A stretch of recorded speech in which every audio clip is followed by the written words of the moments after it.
జగన్మోహన్ రెడ్డికి దాదాపు 1750 కోట్ల రూపాయలు ముడుపులు ముట్టినట్టుగా అమెరికన్ న్యాయస్థానంలో అభియోగాలు నమోదైనాయి. దానిపైన అది నేను లాస్ట్ 2-3 డేస్ నుంచి ఒకసారి మొత్తం పరిశీలిస్తా ఉన్నాను.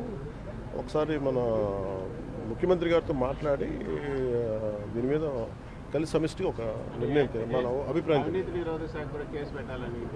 వీటన్నిటి మీద ఉన్నాయి డిమాండ్స్. వీటన్నిటిని పరిశీలించి దాని వెల్కమ్ దీన్ని తెలియజేస్తాం, మా అభిప్రాయం తెలియజేస్తాం. రాష్ట్రంలో రోజుకో కుంభకోణం బయటపడతాం.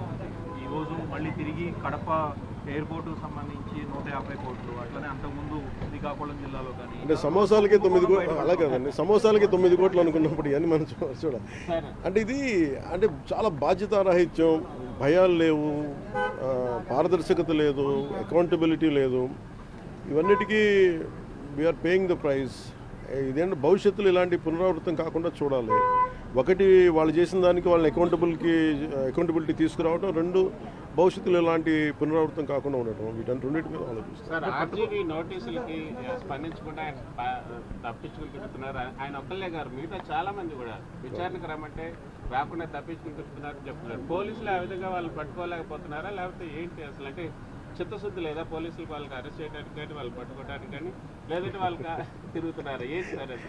Let the police do their job, let me do my job. నా పని నేను చేసుకున్నాను, వాళ్ళ పని వాళ్ళు చేయాలి కదా. గత గవర్నమెంట్ లో అయితే ఎక్కడున్నా పట్టుకొచ్చేవాళ్ళు, చెప్తున్నారు వాళ్ళు ఢిల్లీ నుంచి కూడా పట్టుకెళ్ళిన సందర్భాలు ఉన్నాయి. అలా అనిపించట్లేదా ఇప్పుడు?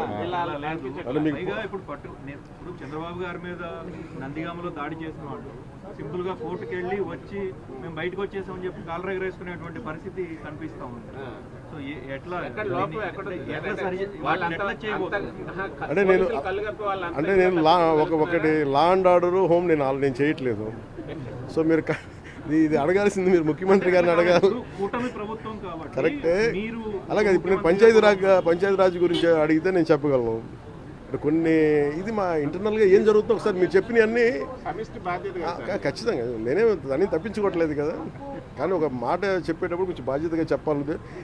సో మీరు మా మీడియా మిత్రులు అడిగారు ఢిల్లీలో, ఇవన్నీ నేను ముఖ్యమంత్రి గారి దృష్టికిను హోంమంత్రి గారి దృష్టికి తీసుకెళ్తాను. ఏం చెప్పమంటారు చెప్పండి, మీ మాటకు నేను తీసుకెళ్తానని. అంటే మిమ్మల్ని అంత ఇబ్బంది పెట్టినప్పుడు, అంత ధైర్యంగా ఆంధ్ర పోలీసు ఉన్నప్పుడు ఈరోజు ఆంధ్ర పోలీసు ఎందుకు తట్టుపాయిస్తున్నారు అడగాలి కదా.